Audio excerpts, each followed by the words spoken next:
Lezi indaba zehora lesikhombisa sigwetshwelela zona bukhoma ekomkhulu le-SABC Auckland Park eGoli nazi ezinohlonze kusihlwa nje. The main commodity of the cartel in question is illicit drug trafficking nationally and internationally, which is then coupled with contract killings.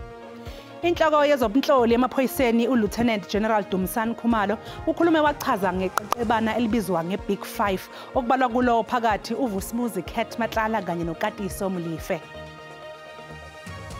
3 coordinated syndicates responsible for the loss of over 2 billion. Sakubhudlwe imali engaphezulu ka2 billion amarandi esibhedlela ithembisa eGauteng. Lokhu kudalulwe uphiko oluphenya ngamacala enkohlakalo iSIU njengoba lukhiphe umbiko walo wesikhashana ngophenyo lwenkohlakalo esibhedlela. On CNSPA 249-14. The above is a summary of the request for further particulars. That the photograph depicting the scene. Isinqumo eceleni elibhekene nomholi we-EFF uJulius Malema kanye nowabe engumqaphi wakhe uAdrian Snyman sihlehliselwe kusasa enkantolo yemantshi eMonti e-Eastern Cape.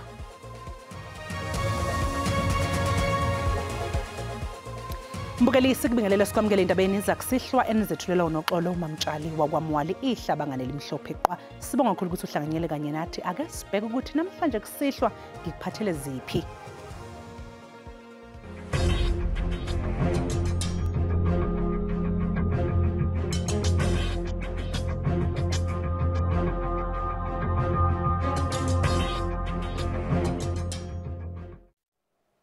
Inhloko yezobunhloli emaphoyiseni uLieutenant General Dumisani Khumalo ukhulume wachaza ngeqeqebana elibizwa ngeBig 5 okubalwa kulo phakathi uVusumuzi Cat Matlala kanye noKatiso Mlife. Ukhumalo ubemenywe kukhomishana kaMadlanga ehleze ePitoli lapho ekhulume khona ngeinsolo zokuxambukela kwalabo ababizwa ngeBig 5 okusola ukuthi baxambukela ekusebenzeni kwamaphoyisa. Ubufakazi obebhekwe ngabomvu besikhulu sezomhloli kwabakwazidlodlo Lieutenant General Dumisani Khumalo buveze obala uhlobo lweqoqo elibizwa ngeBig 5 nokusolwa ukuthi libandakanya uVusumuzi Cat Matlala noKatiso Mlife. Ukushushumbisa idakamizwa, ukubulala, ukukhwabanisa kanye nokunye ngezinye zezinto ezenziwa yilo leli qoqo. The main commodity of the cartel in question is illicit drug trafficking nationally and internationally, which is then coupled with contract killings. Ukhumalo uqhubeke waveza nokuthi leli qoqo kunenzolo zokuthi selingenela gamanxa kwezombusazwe nasekusebenzeni kohlelo olubhekele ubugebengu ezweni. By securing allies amongst the key judicial and law enforcement officials as well as political figures at various levels, but most importantly at very high levels, so as the cartel can remain able to manipulate the investigations. Ngaphambi kwekomishana kuphinde kwadalulwa ukuthi kunokuxhumana phakathi komunye waba ingxenye leli qoqo lenza inkohlakalo kunguMatlala nongqongqoshe wamaphoyisa osanikezwe umhlabakhefu Senzo Mchunu. Preview of the picture that will be confirmed by the WhatsApp chats, starting with 8.6.1. Mr. Matlala or one of his employees makes payments to Mr. Mohozi directly. Izoqhubeka kusasa ikomishana nokulalela ubufakazi. Sakubhudlwe imali engaphezulu ka2 billion amarandi esibhedlela ithembisa eGauteng. Lokhu kudalulwe uphiko oluphenya ngamacala enkohlakalo iSIU njengoba lukhiphe umbiko walo wesikhashana ngophenyo lwenkohlakalo esibhedlela. Kutholakale nokuthi ezinye zeinkampani ezintathu ezithinteke enkohlakalweni yamathenda ngekasi wamabhizinisi oboshiwe uVusumuzi Cat Matlala okuvele ukuthi zahlomula ngemali engaphezulu kwezigidi eziyishumi-13 zamarandi. The SIU is probing allegations relating to the Tembisa Hospital and has to date identified, as I indicated, 3 major syndicates that have appropriated about 2 billion meant for the healthcare at the Tembisa Hospital. Kuvele okushaqisayo ngenkohlakalo edlalubi esibhedlela eThembisa. Phakathi kwezinye zezinkampani ezigagulwe iSIU kubalwe iHangwane Maumela okuvele ukuthi ibisebenzisana nezinye ongezikasomabhizinisi osematheni kulezi insuku uVusmuzi Matlala. Izinkampani ke zabo zahlomula ngezigidi eziyishumi-3 zamarandi ngezinkontileka zamathenda. 3 of the companies that were awarded contracts to the value of 13,538,292 in this syndicate are linked to Vusmuzi Matlala. Maumela's identified assets amount to around 520 million, including luxury vehicles and properties valued at 293 million. Notable properties include a 75 million property in Bantry Bay and various others in Gauteng. Nenkampani kasomabhizinisi uRudolph Mazibuko ibihlomula kakhulu ngamathenda esibhedlela eThembisa. iSIU ifuna ukudla impahla ezinkampanini ezithintekayo. The SIU is currently with regard to this syndicate assessing 1,237 procurement bundles to the value of more than 596 million linked to this syndicate. An analysis of 646 bundles have revealed numerous procurement fraud and irregularities. Izikhulu zomnyango wezempilo eGauteng zakhokhelwa imali engaphezulu ka-122 million. Ungqongqoshe ke wezempilo uvumelene nalokhu. These syndicates we have mentioned here, whether it's Maumela, whether it's Mazibuko, whether it's Matlala, whether it's X,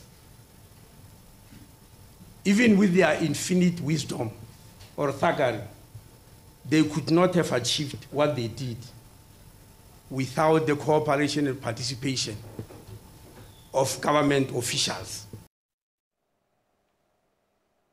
Umengameli wezwe uCyril Ramaphosa usungule ithimba lamalungu amathathu elizobheka ukuthi ngabe uAdvocate Andrew Chauke ukulungele yini kuba sehhovisi. Lo mqondisi wophiko olushushisa ngamacala omphakathi eGauteng umiswe emsebenzini ngoNtulikazi. Leli thimba lizobheka insolo ezibucayi ngodaba lika Advocate Chauke lokulungela ukuba sehhovisi njengomqondisi wophiko olushushisa amacala omphakathi eGauteng. uChauke ungomunye ke wabasolwa ngokusebenzisa iNPA ukuze bavikele osombusazwe kanye nalabo ababandakanyeka ezenzweni zenkohlakalo.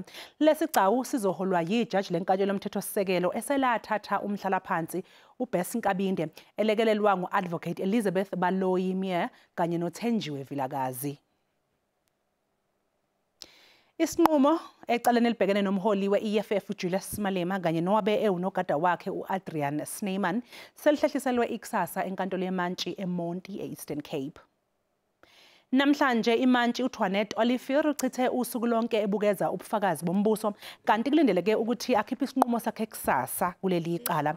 uMalema usole ngokuqhumisa isibhamu ngesikhathi iEFF yayigubha iminyaka emihlanu yasungulwa embuthanweni owawusemdantsane ngo-2018. uSnyman yena ubhekene necala lokutholakala nesibhamu nezinhlamvu engekho emthethweni. Leli cala lavulwa inhlangano iAfriForum. Mbukeli okwamanje sathi qhu 8 kanti uma ngabe sibuya sokuphathela uWT. Yasihlupha kakhulu ukuthi imoto ezisuke ezingasekho esimone esikahle ukuhambela indawo ezide zamabanga amade zivele zibuyisele emakhaya. Umnyango wezokuthutha KwaZulu-Natal uthi useyinhlelweni zokuhlanganisa imigomo ezolawula imoto ezithutha abafundi ngenhloso yokukhipha imoto ezithutha abafundi ngokungemthetho.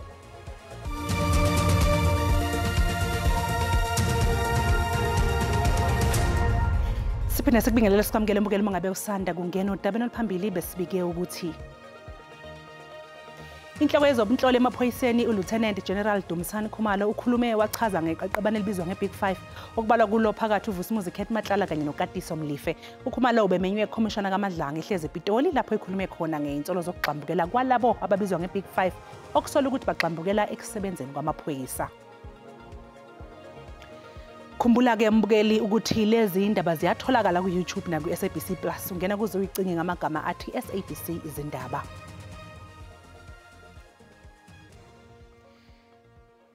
Ungqongqoshe wezokuxhumana nobuchwepheshe uSolima Latsi uthi ukuxhumana kuyilungelo lomuntu. Usho lokhu ngenkathi ekhuluma emhlanganweni obizwa ngokuthi yi-G20 Digital Economy Ministerial Meeting and AI for Africa nokungumhlangano ogxile kwezokuxhumana.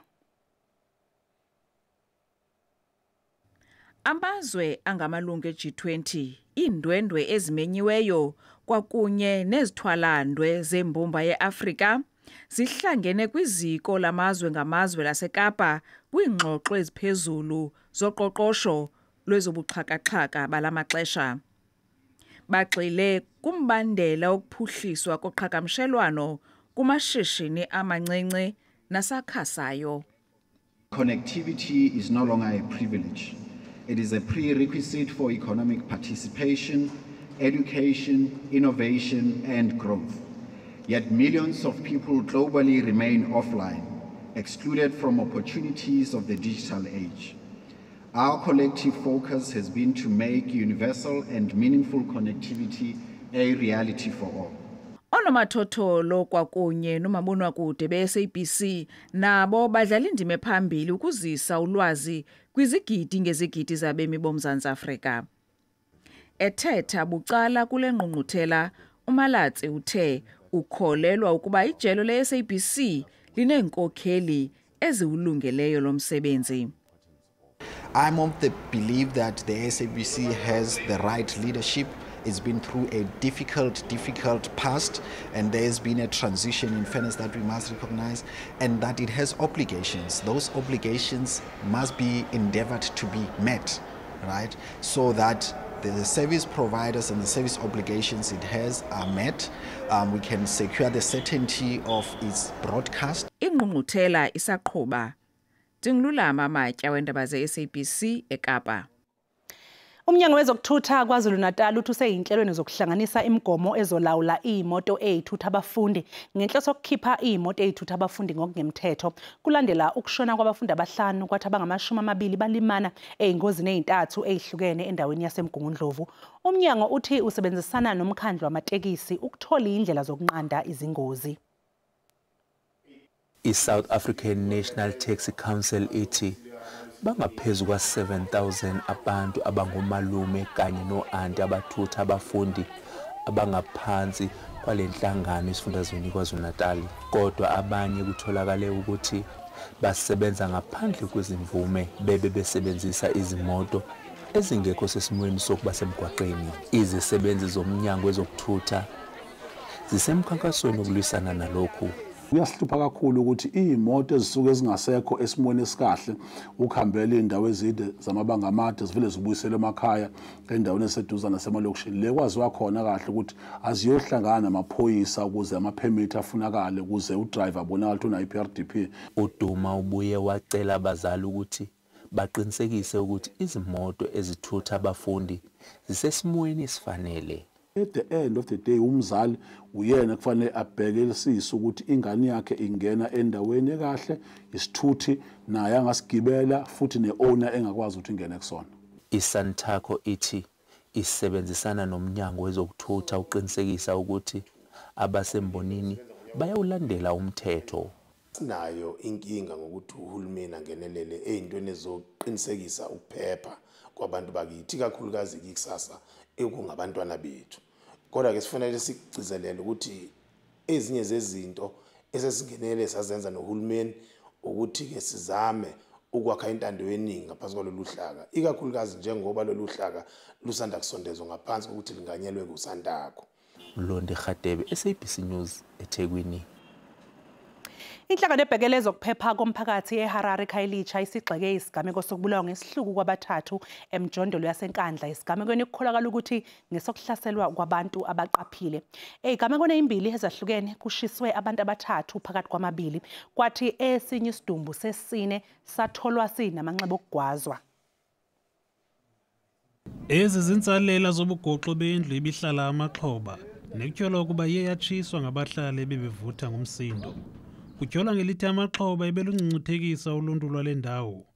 Kwindawo yexhwayelo yokuqala, amapolisa afumana umzimba wendoda utshiya wabenakho ukufaniswa, ngelixa eminye imizimba yamadoda amabini ifunyenwe kumgama wemitha ezingephi ukusukela kwindawo yokuqala. ekuqaleni kwalonyaka bekunesiganeko esikumila konje apho bekutshiswe khona abantu abathathu nalapho bekuhaneleleka into kubana sizehlo zobuvigilante njengangoku kuhaneleka njalo asikabunabungqina kuba kwenzeke njalo ngokwenene na. Iinkokheli zokuhlala zithi izaphula imithetho ziyagqugqisa apha ingakumbi ebusuku kuba kumnyama nanjengoko kungekho mbane. Maybe ke abahlali benziwa inhlungu into okubana abantu bangene ezindlini zabo bephethe imipu baqonda ukubana abanabathetheleli kuba namapolisa kuba nzima into obana bangene kwezi ndawo kuba apha aqaleki into obana kubulawa abantu abaninzi kwakubulawa abantu abahlanu apha. Ukanti amapolisa asungule uphando. The South African Police Service strongly condemns these violent acts which bear the hallmarks of vigilante killings. Taking the law into one's own hands is a criminal offence and will not be tolerated. Police investigations are underway. Inqonqo lamapolisa eHarare lithi lizakuqinisa amaphulo walo okusiphula nengcambu lwaphulomthetho oluqatseleyo kule ndawo. Ndingandile Mbanja weendaba ze-SABC eKapa. Umndeni wasomabhizinisi waseNigel uPhilip Martins owathunjwa emzini wakhe emasontweni amathathu edlule unethemba ukuthi uzobuyiswa ekhaya ephephile. Abathumbe uMartins bafuna inhlawulo yengxenye yesigidi samarandi yize kukhona imali esikhokhiwe uMartins akakakhululwa. Lo mndeni uthi uhlala ngokwesaba njengoba ufuna impendulo. Uthi usulala obenyoni umndeni kaPhilip Martin ongosomabhizinisi owathunjwa emzini wakhe ngomhlaza zisishiyagalombili kwephezulu. Abamthumbile basebenzisa umakhalekhukhwini abehlukene ukuxhumana nomndeni njengoba bebefuna imali ukuze bamdedele. I don't know what time the kidnappers or whatever arrived at his house, but I think when they got there he was asleep because they broke the butler door. No, I mean the butler door, they opened the butler door. I think they must have had the key. Someone must have given them the key because the butler door, they used the key to open the butler door. It was not broken. Umndeni uthi usukhokhe imali engaphezulu kwezinkulungwane ezingama200 zamarandi ukhokhela isigilamkhuba ngethemba lokuthi uMartins uzokhululwa kodwa lokhu akwenzekanga. Obviously there has been money that has been sent. Kafushane uthi kusobala ukuthi kunemali ebesivele ithunyelwe ngethemba lokuthi uzodedelwa kanti kuvamile ukuthi vele othunjiwa dedelwe uma sikukhokhiwe. In other cases people do deposit money and they get released. Ungodo ezokuphepha uthi udaba bekungamele lungamele umndeni kanti nemali ifunwa amaqola bekungamele bayikhiphe. The other situation that arises in cases like this is where it can be drawn out for a lengthy time because they now have seen that the family will pay. Amaphoyisa eGauteng athi ngeke aphawule ngecala lokuthumba ukuze kuvikelwe lowo oyisisulu.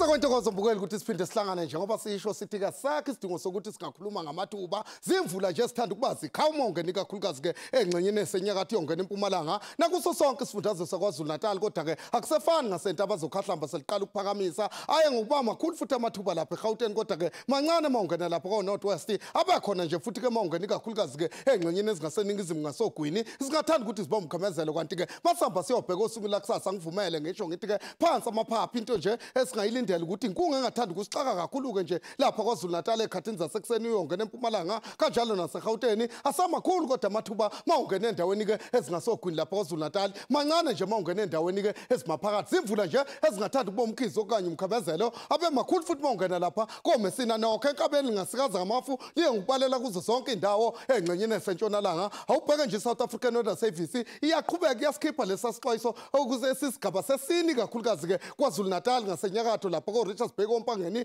uyongena lapha eMpumalanga esesibili kodwa lapha eGauteng ungena eMpumalanga eFreystata kanjalo naseduze kwentaba zokhahlamba nokho mawungena entshonalanga sisho sithi ke phansi amaphapha ubheka amazinga aphansi ebusuku banamhlanje okanye singalindela isimo singathanda ukubhebhesa umlilo engxenyeni ke ezingasentshonalanga amazinga ke asisho sithi ke kuyabanda mawungena eCalvina kanjalo nako-Sutherland uhambe uyongena endaweni ezingasogwini kuthi kufudumala nje kamnandi kanjalo nasengxenyeni ke ezingasenyakatho awubheke nje amazinga aphezulu ngophambo enhlamvu vele angangivumela ukuthi ngenxa uguqubala athanda ukuthinteka kwaZulu Natal kabanda kwezinye indawo yongena eMpumalanga libe phakathi eGauteng phansi lapha eStern Cape lingathanda ukuba phakathi nokho entshonalanga ngenxa ukuthi lizobe libalele lobe likhipha umkhovetsheni mawungena lapho koFrodedali kanjalo nakanyanga ngogugulethu kanjalo nasengxenyeni ke ezilapho aphithini mbukele ngivumele ngithi ke ngiyayithetha indawo benobusuku obuhle.